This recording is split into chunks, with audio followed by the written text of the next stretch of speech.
அன்பிற்கினிய மாணவர்களே, ஆங்கில வருட பிறப்பினை நியூசிலாந்து என்கிற நாடு உலகத்தில் இருக்கக்கூடிய மற்ற நாடுகளை விடவும் ஒரு நாளைக்கு முன்பாகவே கொண்டாடுவார்கள். எப்பொழுதுமே நியூசிலாந்து ஆங்கில வருட பிறப்பினை ஒரு நாளைக்கு முன்பாகவே ஜனவரி 1 நியூசிலாந்து நாட்டை சார்ந்தவர்கள் கொண்டாடுவார்கள்.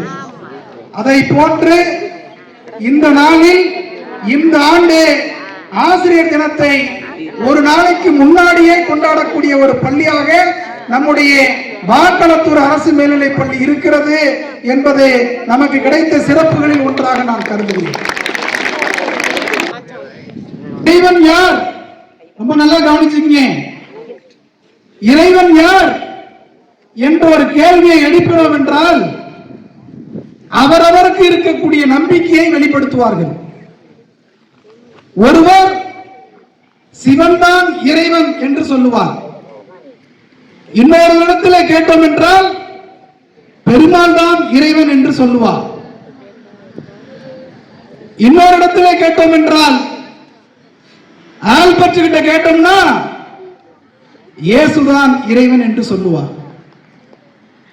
ரகுமான் இடத்துல கேட்டால் இறைவன் ஒருவனே, அல்லாஹ்தான் இறைவன் என்று சொல்லுவார். 2000 ஆண்டுகளுக்கு முன்பு இறைவன் யார் என்பதற்கு தமிழ் இலக்கியம் ஒரு விடை தருகிறது, தீர்வை தருகிறது.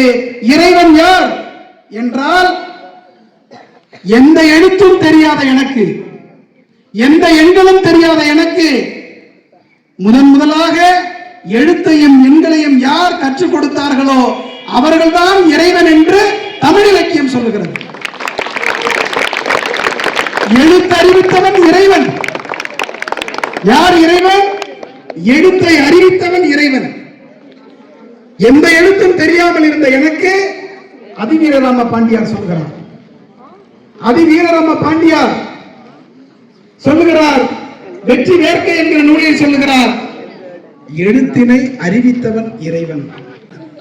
எதுவுமே தெரியாமல் நாம் 1ஆம் வகுப்புக்கு போய் நிற்கின்ற பொழுது எழுத்தையும் எண்களையும் யார் எனக்கு சொல்லிக் கொடுத்தார்களோ, இதுதான் 1, இதுதான் ஆ என்று யார் எனக்கு சொல்லிக் கொடுத்தார்களோ அவர்கள் இறைவன் என்று அதிவீரராம பாண்டியார் தமிழ் இலக்கியத்தில் சொல்லுகிறார்.